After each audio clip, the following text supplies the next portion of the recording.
네, 오늘 아침에 우리에게 주시는 하나님의 은혜의 말씀은 스가랴서 7장 1절에서 14절의 말씀입니다. 스가랴서 7장 1절에서 14절의 말씀 교독하도록 하겠습니다. 다리오 왕 제4년 9째 달 곧 기슬레 월 4일에 여호와의 말씀이 스가랴에게 임하니라.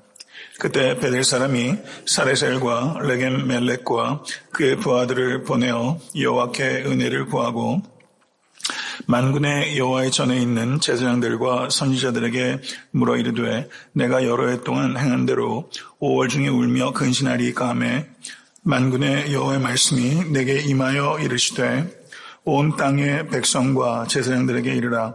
너희가 70년 동안 5째 달과 7째 달에 금식하고 애통하였거니와 그 금식이 나를 위하여 한 것이냐. 너희가 먹고 마실 때 그것은 너희를 위하여 먹고 너희를 위하여 마시는 것이 아니냐. 예루살렘과 사면 성읍에 백성이 평온히 거주하며 남방과 평온에 사람이 거주할 때 여호와가 옛 선지자들을 통하여 외친 말씀이 있지 않느냐 하시니라. 여호와의 말씀이 스가랴에게 임하여 이르시되 만군의 여호와가 이같이 말하 이르시기를 너희는 진실한 재판을 행하며 서로 인애와 긍휼을 베풀며 과부와 고아와 나그네와 궁핍한 자를 압제하지 말며 서로 해하려고 마음에 도모하지 말라 하였으나 그들이 듣기를 싫어하여 등을 돌리며 듣지 아니하려고 귀를 막으며 그 마음을 금강석 같게 하여 율법과 만군의 여호와와 그의 영으로 옛 선지자들을 통하여 전한 말을 듣지 아니하므로 큰 진노가 만군의 여호와께로부터 나왔도다. 내가 불러도 그들이 듣지 아니한 것처럼 그들이 불러도 내가 듣지 아니하리라. 만군의 여호와가 말하였느니라. 내가 그들을 바람으로 불어 알지 못하던 여러 나라에 흩었느니라. 그 후에 이 땅이 황폐하여 오고 가는 사람이 없었나니 이는 그들이 아름다운 땅을 황폐하게 하였음이니라 하시니라. 아멘. 설교 말씀 드리기 전에 우리 김희성 권사님께서 이제 우리 김희성 권사님, 손정성 권사님 두 분 손 한번 들어보세요. 김 권사님도 손 한번 들어보세요. 네, 우리 김 권사님이 두 분이 자매신데요. 자매분이 이렇게 저희 교회에서 같이 예배 드리시는 모습 한동안은 어쩜 못 볼 수도 있는데 김희성 권사님께서 내일 예배, 주일 예배 마지막으로 드리시고 월요일에 이제 뉴햄프셔로 따님하고 손녀가 계신데 그쪽으로 이주하세요. 내일 주일 예배 때 인사드리겠지만 내일은 또 여러 가지 사역들 때문에 분주하실 것 같고 혹시 모르신 분 계실까봐 오늘 예배 후에 또 신교하시면서 또 권사님과 또 이렇게 정답 나누시기를 바라고요. 저뿐만 아니라 교회가 너무 아쉬울 것 같고 내일 또 인사드리겠지만은 이제 그럼요. 명절 때 자녀 만나러 가셨잖아요. 이제 명절 때 교회로 이렇게 1년에 한 2번씩만 의무적으로 꼭 와주시기 바랍니다. 너무나 그간 감사하고 내일도 따로 인사드리겠습니다만은 저도 새벽에 이렇게 권사 항상 예배 드리셨던 모습 제가 너무 그리울 것 같습니다. 7장과 8장 스가랴 말씀은 하나의 단락을 구성하고 있습니다. 여기서 주제는 뭐냐면 중요한 것은 금식이 아니라 정의와 인애다 이렇게 말할 수 있어요. 중요한 것은 금식 자체가 아니라 정의와 인애다 이렇게 볼 수 있는데요. 사순절을 지내고 그리고 또 다음 주 월요일부터 저희 고난주간이 시작돼서 The Message of the Cross, 십자가의 의미라는 주제를 가지고 말씀을 나눌 텐데요. 오늘도 특별히 스가랴서의 이 금식이라는 또 특별한 주제에 대해서 말씀을 나누게 된 것도 감사하다 그런 생각이 들었습니다. 7장과 8장이 하나의 단락을 구성하고 있는데요. 그렇게 볼 수 있는 이유는 7장과 8장이 매우 치밀한 대칭 구조를 이루고 있기 때문입니다. 성경을 보게 되면 이렇게 대칭 구조, 이걸 키에스틱 structure 이렇게 말하는데요. 대칭 구조를 이루고 있는 구조를 가질 때가 굉장히 많습니다. 그러면 이렇게 A와 A-, B와 B-, C와 C-, 그러면 가운데 D가 이 단락 전체에서 이야기하려는 핵심적인 내용이 거기에 있다. 이렇게 일반적으로 이해를 할 수 있습니다. 그러면 이 7장과 8장의 대충 구조가 어떻게 이루어지고 있는가? 7장 2절을 한번 보십시오. 7장 2절. 거기에 보게 되면 그때 베델 사람이 여호와께 은혜를 구하고 이렇게 말하고 있죠. 8장 20절에서 23절 한번 보시기 바랍니다. 8장 20절에서 23절.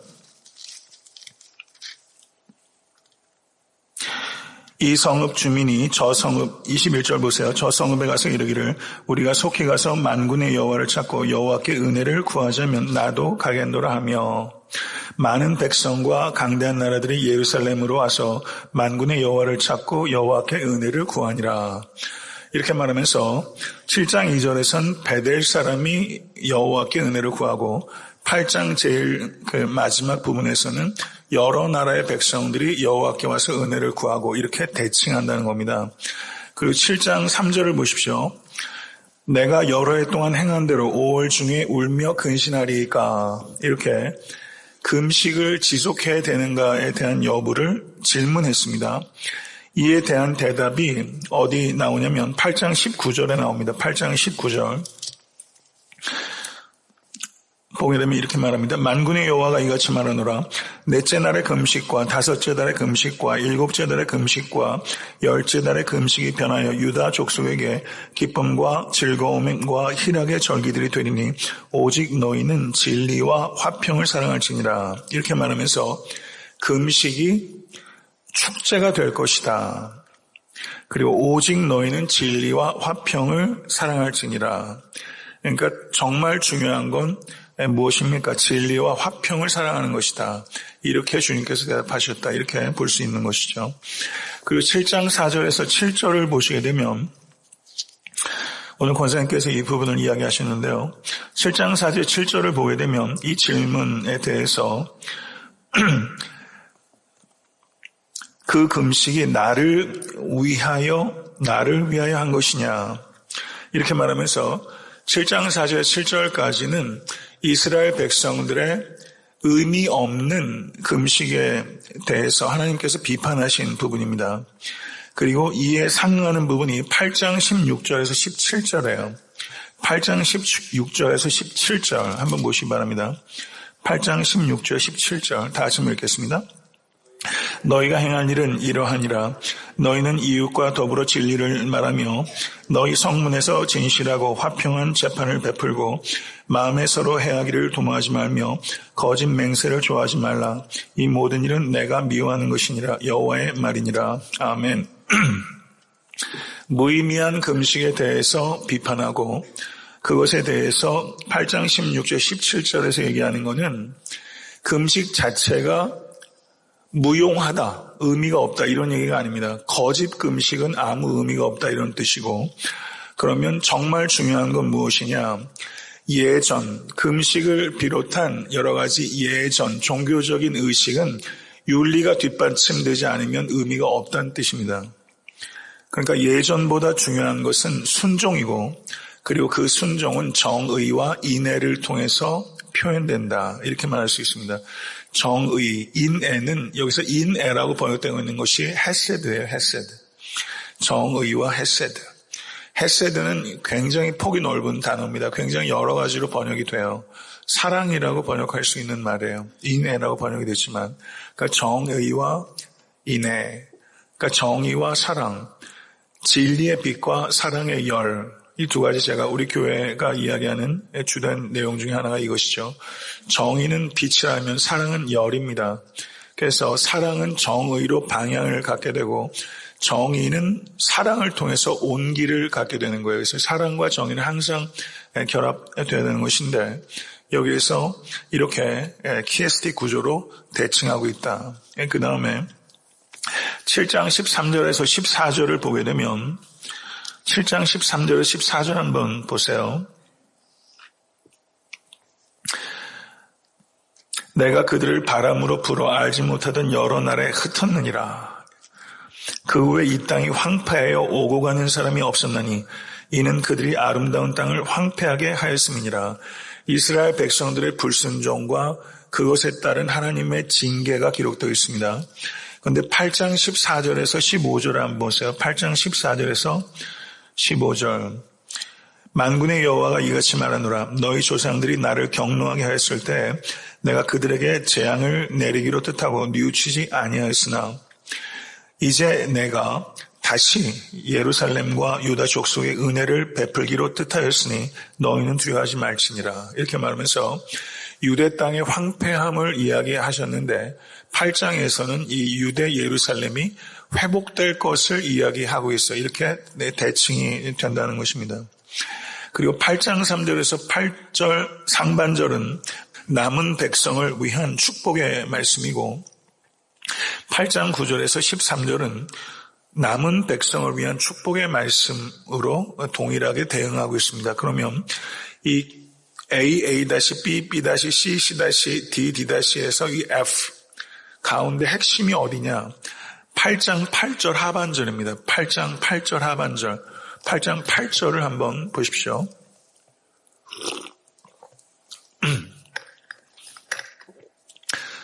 그들은, 거기서부터 읽겠습니다.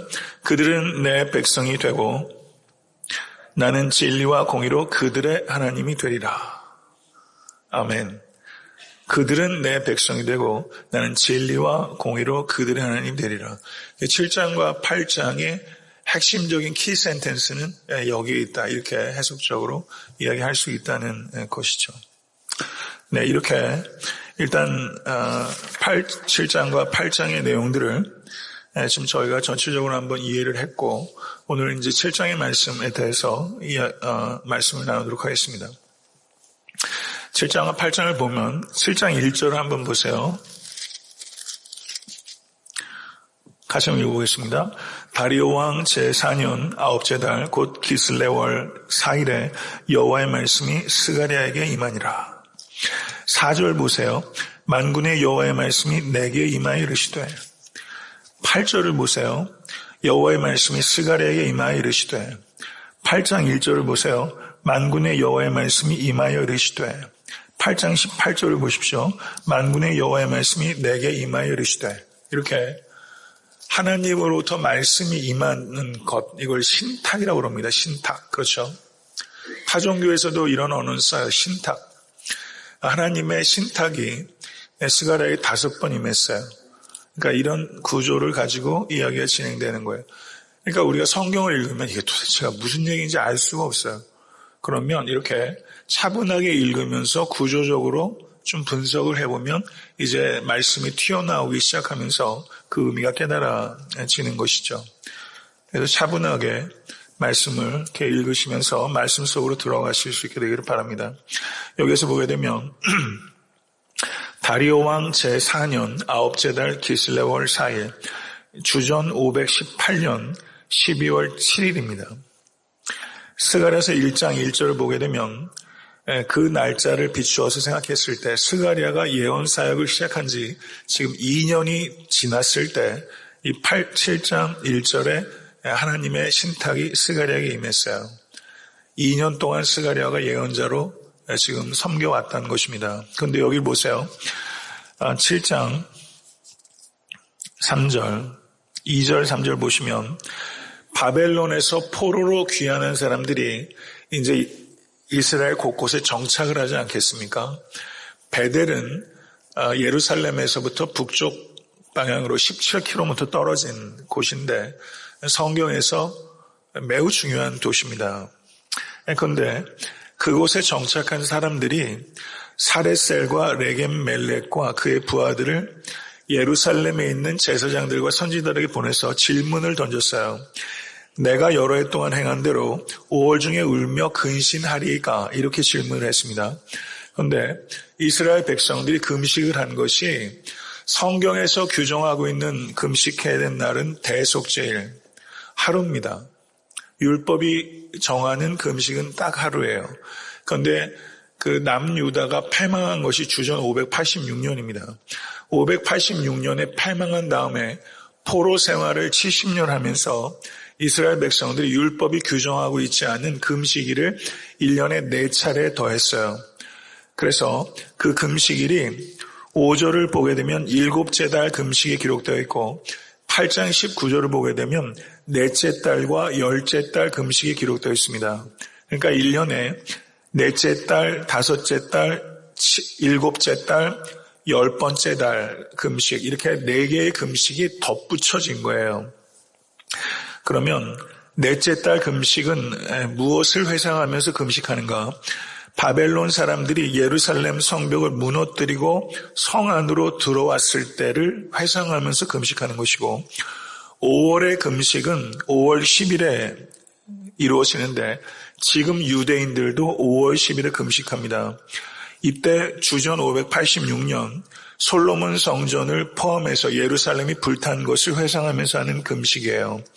그래서 유대인들이 아벌 9일을 날을 정해서 주전 586년에 성전이 불탔고 주후 70년에 우리 주님께서도 마가복음 13장에서 예언하셨던 것처럼 돌 하나도 돌 위에 남지 않고 다 무너지리라. 주후 70년에 성전이 무너진 것을 회상하면서 금식하는 주전 586년에 성전이 무너진 것과 주후 70년에 성전이 무너진 것, 이 두 가지 사건을 회상하면서 이스라엘 백성들이 지금도 금식하고 있어요. 7월의 금식은 유대 총독 그달랴가 살해당한 것을 회상하면서 하는 금식이고, 10월의 금식은 느부갓네살이 예루살렘을 포위하기 시작한 것을 회상하면서 한 금식입니다. 이렇게 4차례 금식이 있었어요. 여기에서 이제 질문이 발생한 거예요. 이스라엘 백성들이 바벨론 포로에서 돌아왔습니다. 그리고 성전을 재건하기 시작했어요.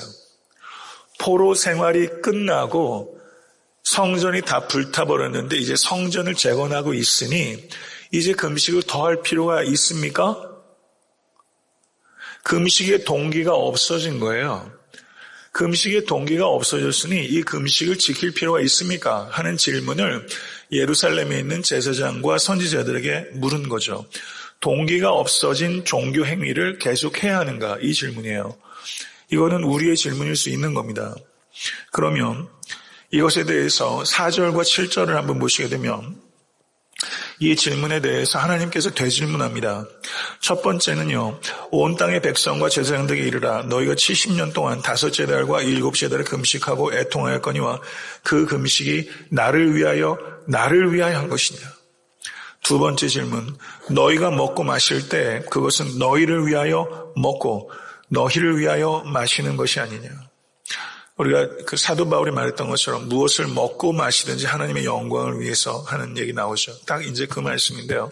우리가 먹고 마시는 것이 하나님의 영광을 위해서 한다고 하면서 사실은 너를 위한 것이 아니냐 이렇게 묻고 있는 겁니다.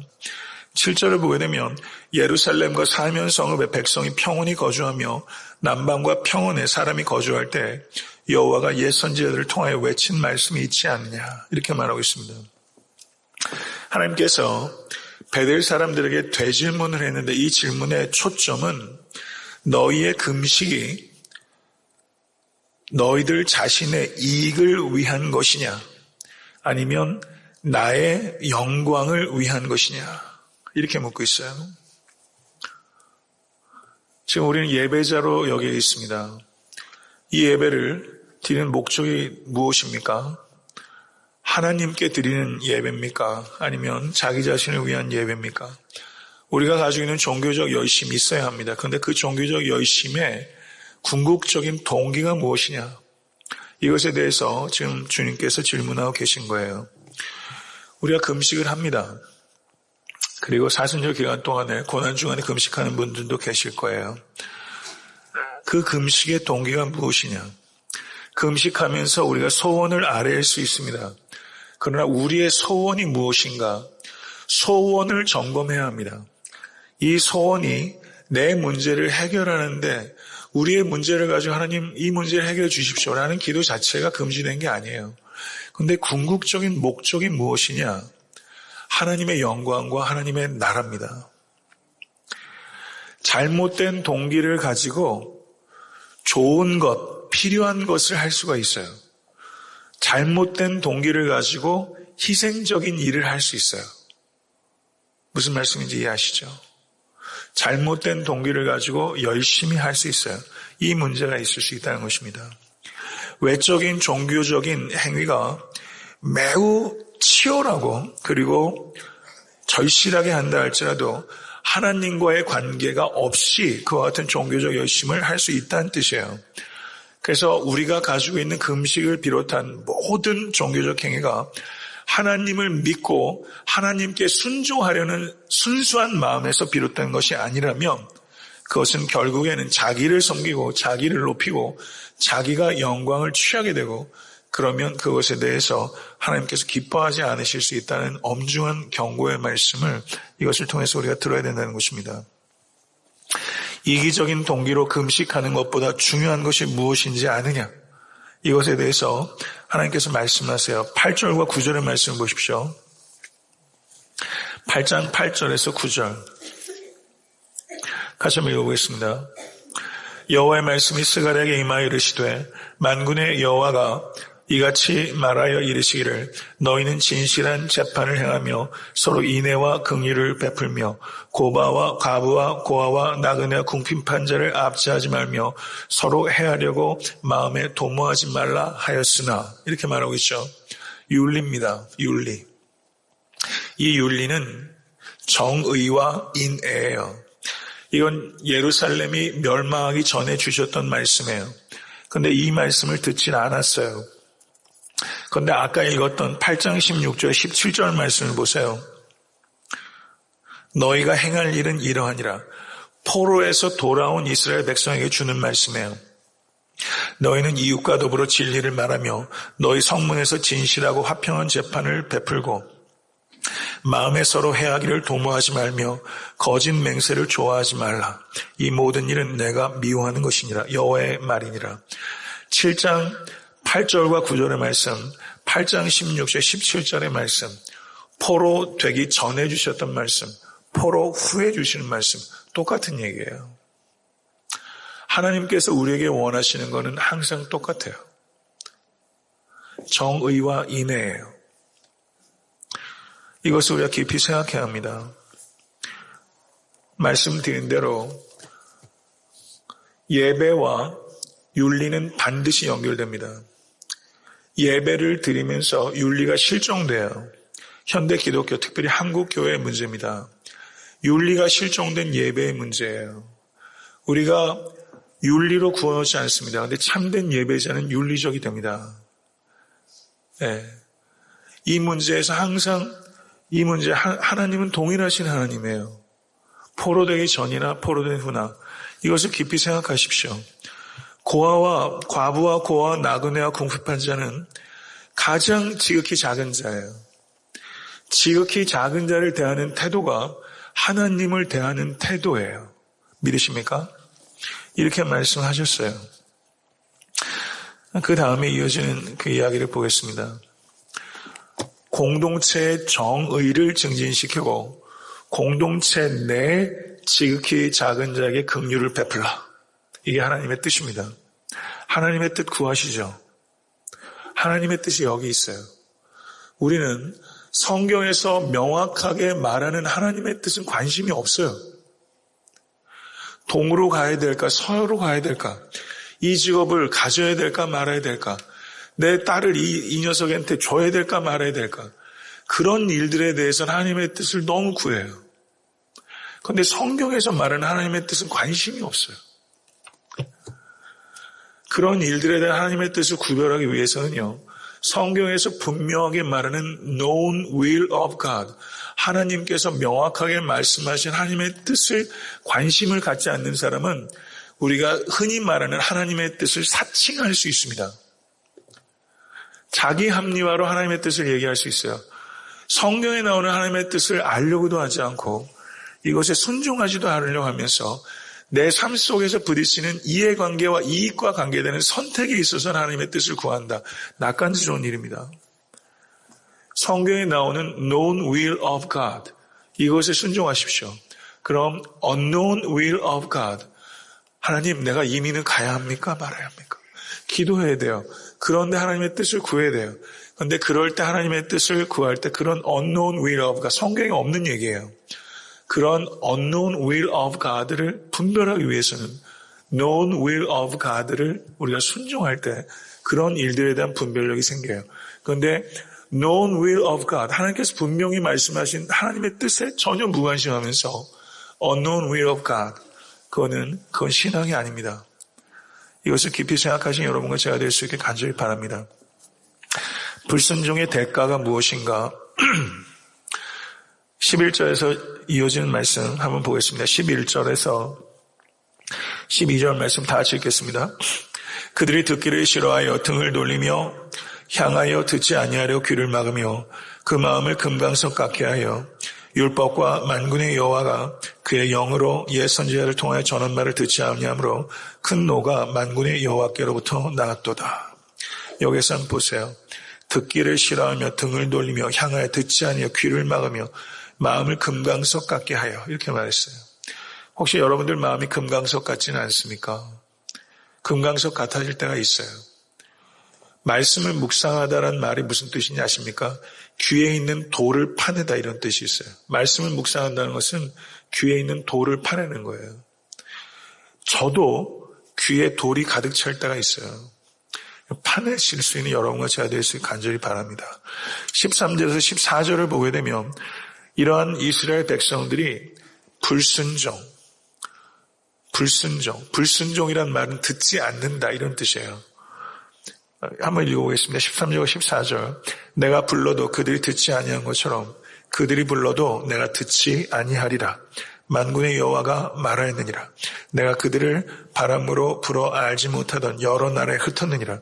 그 후에 이 땅이 황폐하여 오고 가는 사람이 없었으니 이는 그들이 아름다운 땅을 황폐하게 하였음이니라 하시니라. 듣지 않는 불순종에 대해서 하나님께서 징계하십니다. 이제 말씀을 맺히기 전에 금식에 대해서, 오늘 말씀은 금식 자체를 부정하는 이야기가 아닙니다. 예수님께서도 바리새인의 제자들과 요한의 제자들을 빗대어 사람들이 왔어요. 왜 요한의 제자들은 금식하는데 당신의 제자들은 금식하지 아니합니까? 이렇게 말했을 때 예수님께서 금식에 대해서 이야기를 하셨어요. 예수님께서는 금식이 무용하다라고 가르치지 않습니다. 예수님께서는 거짓 금식은 해롭다라는 것을 이야기하셨어요. 무익하다라고 말한 게 아니라 해롭다고 말씀하셨어요. 그러면 참된 금식이 무엇이냐? 참된 금식은 내가 얻어내고 싶은 것을 얻기 위해서 하나님을 밀어붙이는 게 아니에요. 하나님을 조종하기 위해서 금식하는 것이 아니라 먹고 마시는 것은 기본적인 것입니다. 기본적인 욕구조차 내려놓고 하나님만을 갈망하기 위해서 금식하는 거예요. 이게 참된 금식이에요. 하나님을 조종하기 위해서가 아니라 하나님만을 갈망하기 위해서 금식하는 거예요.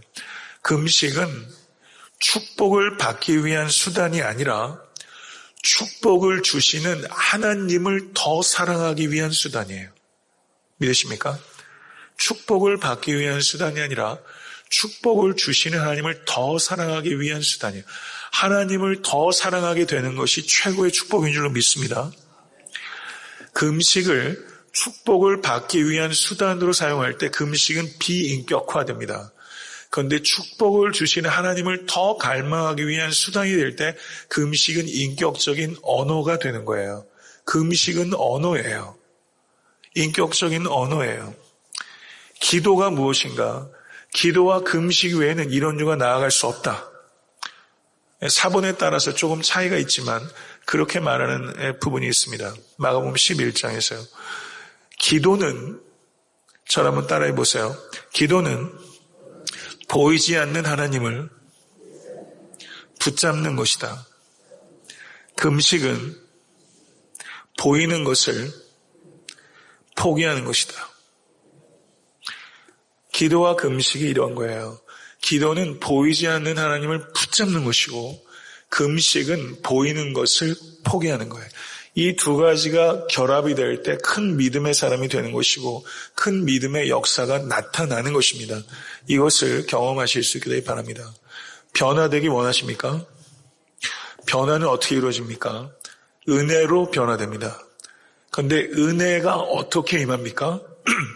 경건의 훈련을 통해서 임합니다. 은혜는 경건의 훈련을 통해서 임해요. 설교 말씀을 통해서도 은혜 받아야 되죠. 그렇게 수동적인 것만 가지고 은혜 안에 깊이 들어갈 수 없습니다. 개인의 경건의 훈련을 통해서 은혜가 임해요. 예배도 그런 어떤 경건의 한 일환이죠. 경건의 훈련을 통해서 은혜가 임하고 그와 같은 은혜를 통해서 변화됩니다. 경건의 훈련이 없는 사람은 변화되지 않습니다. 금식은 무엇인가? 이제 고난주간에 금식 계획하시기 바랍니다. 금식을 하게 되면 제 친구 목사가요. 제가 87년에 공주 금이산에 가서 처음 금식으로 3박 4일 동안 금식을 하는데 제 친구 목사가 이렇게 유도도 하고 그런 친구인데요. 다 금식하고 있는데 이 녀석은 가가지고 안꽃빵을 잔뜩 사가지고 오더라고요. 다른 사람 금식하는 거 먹으면서 자기는 금식은 못하겠다면서 그렇게 하던데 한 끼도 굶기 어려운 사람도 있긴 있더라고요. 금식은 처음에는 음식을 끊는 배고픔을 견뎌야 돼요. 그런데 금식의 훈련을 통해서 위로부터 부어주시는 음식을 먹는 거예요. 금식은 음식을 끊는 게 아니에요. 금식은 이 땅의 음식을 끊고 위로부터 임하는 음식을 먹는 거예요. 이게 금식이에요. 그래서 금식의 정확한 의미는 저를 한번 더 따라해 보세요. 이 땅의 양식을 끊고 하늘의 양식을 먹는 잔치다. 이게 금식이에요. 이 땅의 음식을 끊고 하늘의 양식을 먹는 잔치다. 그러니까 다음 주부터 고난주간인데요. 각자 마음에 결단하셔서 금식하시기를 바랍니다.